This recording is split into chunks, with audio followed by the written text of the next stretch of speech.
Okay, now that you have the trend scanner indicator running on your own MetaTrader 4 platform, we are going to be reviewing very quickly how to use it. You already have seen a few videos on this indicator. You know that it keeps track of all the currency pairs in different time frames. If for any particular currency pair at one given time frame is printing a green line, that means that we are seeing an uptrend right there.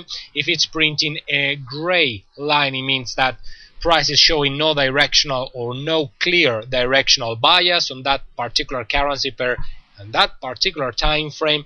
And finally, if you get a red line, you know that the overall outlook on that currency pair at that time frame is probably to the downside. Okay, therefore, if you're a trend trader, you probably want to be searching for trades only in the direction of the color green to the upside, red to the downside, and gray. It means that you may want to search for trading opportunities somewhere else. Okay, now as already stated, you should be setting this indicator, or rather the chart where you upload that indicator to the 5 minutes time frame, to make sure that the trend scanner indicator refreshes itself automatically every 5 minutes.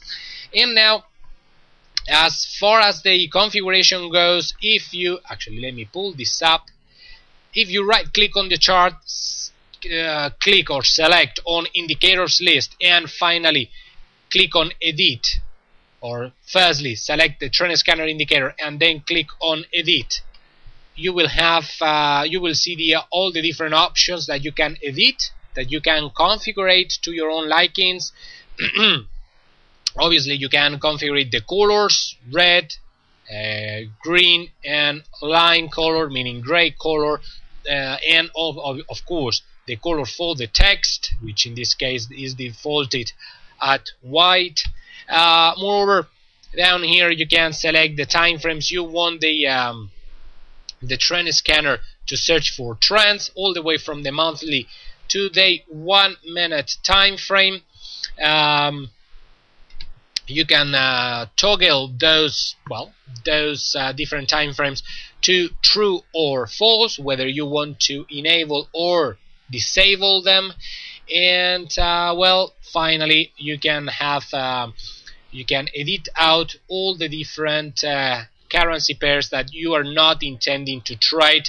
For example, if you only want to trade the 4 major ones, which are the euro against the American dollar, the sterling pound against the American dollar against the Japanese yen, and the American dollar against the Swiss franc, you would simply need to highlight all the other currency pairs by left clicking on them twice, and then simply click on the delete button on your keyboard. Okay, and you would do exactly the same operation for all the other currency pairs. Okay, now I'm gonna click on cancel, because I don't want to take off all these currency pairs off my screen. I'm just gonna cancel and then reselect on edit. Finally, you will see here two final values, the horizontal space and the vertical space.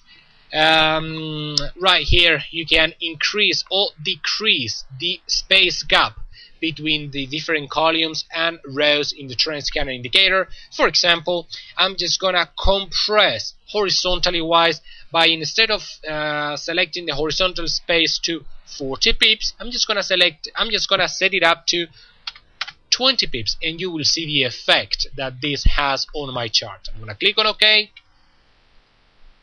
and close, and as you can see, everything is being compressed, since I am just basically compressing the trend scanner horizontally wise. Now obviously this is not readable, so I'm just gonna flip it back to 40.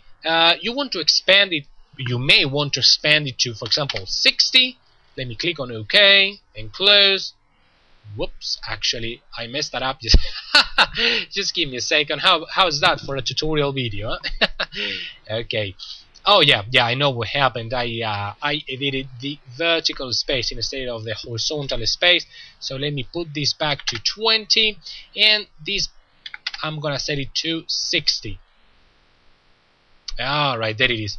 As you can see, this is gone back to normal distance gap, vertically wise and horizontally wise. Well, it's much more stretched out. My favorite settings, myself, this is just a personal, a matter of personal preference, is to set it to 30 and 20.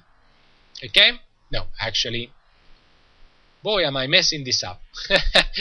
It's actually best if you set it to 40 for a horizontal space and 20 for vertical space. Okay? And click on, there it is. Okay, this is how it looks best in my opinion, to my own preferences. You may want to play around with it, but at these settings I have a clear a clear visual reference, both vertically and horizontally wise. All right.